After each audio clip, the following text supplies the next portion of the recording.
Au nom du Père et du Fils et du Saint-Esprit.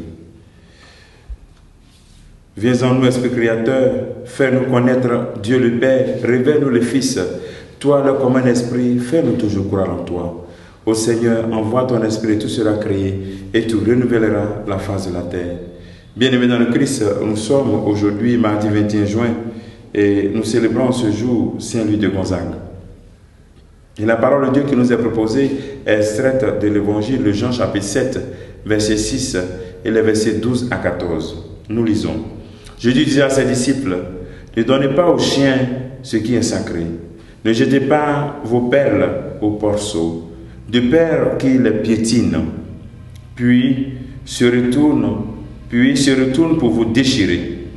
Tout ce que vous voudrez que les autres fassent pour vous, faites-le pour eux, vous aussi. Voilà ce que disent la loi et les prophètes. Entrez par la porte étroite. Elle est grande, la porte, et il est large le chemin qui conduit à la perdition. Et ils sont nombreux ceux qui s'y engagent.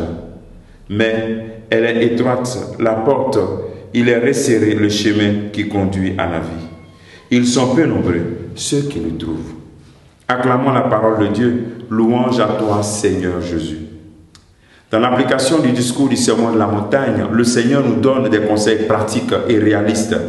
Mais pourquoi? Toujours dans la ligne des béatitudes qu'il vient de proclamer, le Christ donne ce contenu pour que nous ayons vraiment le bonheur. Le premier élément, il dit, ne donnez pas aux chiens ce qui est sacré. Qu'est-ce qui est sacré? Qu'est-ce qui est sacré et que nous ne devons pas donner aux chiens? Et qu'est-ce qui est sacré de Dieu qui est à notre portée? Ce qui est sacré, deux choses qu'on peut savoir, c'est d'abord notre corps et aussi le nom de Dieu. Le nom de Dieu, notre corps. C'est deux éléments que nous allons partager avec vous. Le respect du nom de Dieu. Il faut que nous gardons vraiment le respect du nom de Dieu.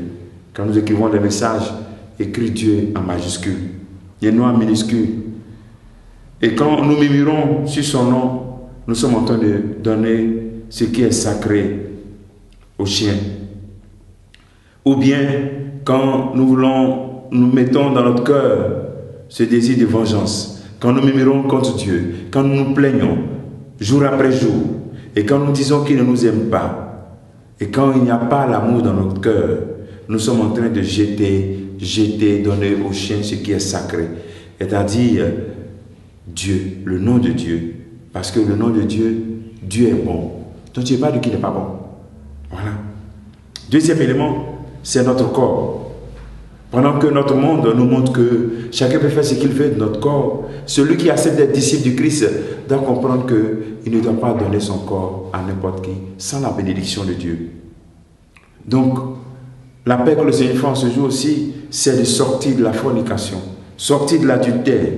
Lorsque nous sommes dans la fornication et que nous sommes dans l'adultère, c'est comme si nous donnons aux chiens ce qui est sacré. Ce qui est sacré de notre corps. Et puis celui qui reçoit ce corps est considéré comme un chien. Donc ça doit nous faire réfléchir beaucoup. Et puis ne pas vraiment nous installer dans ces péchés-là. Et rechercher vraiment les voies et moyens pour sortir. L'autre à qui tu donnes ton corps est vu comme un chien. On ne donne pas aux chiens ce qui est sacré. Donc voici l'appel que le Seigneur nous fait.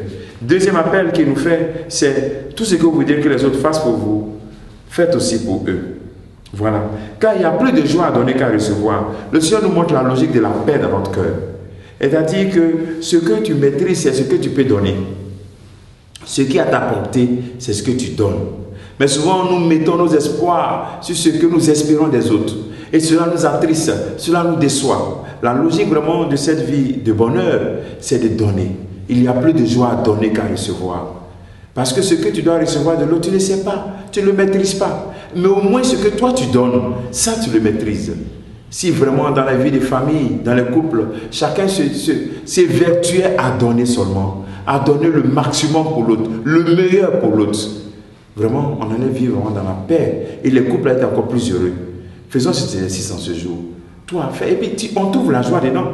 Quand tu te rends compte que toi tu donnes, tu fais du bien à l'autre, même si toi tu ne fais pas en retour, mais toi tu fais consister ta joie dans ce que tu donnes, dans ce que tu fais. Tu fais conduire ta paix et ton bonheur dans ce que tu donnes à l'autre.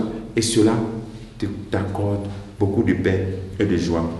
Et le troisième élément, entrer par la porte étroite. Le chemin qui mène vers Dieu est un chemin exigeant, est un chemin qui a besoin de regard disciplinaire, est un chemin qui a besoin de persévérance. Et nous devons emprunter ce chemin. Pas parce que beaucoup de gens font des choses que nous, en tant que chrétiens, on doit faire aussi. On doit se démarquer et prendre le petit chemin, le bon chemin, le chemin du bonheur. Pose en ce jour un acte pour ton bonheur selon Dieu. Que le Seigneur te bénisse et que nous bénisse tous en ce jour. Au nom du Père et du Fils et du Saint-Esprit. Amen.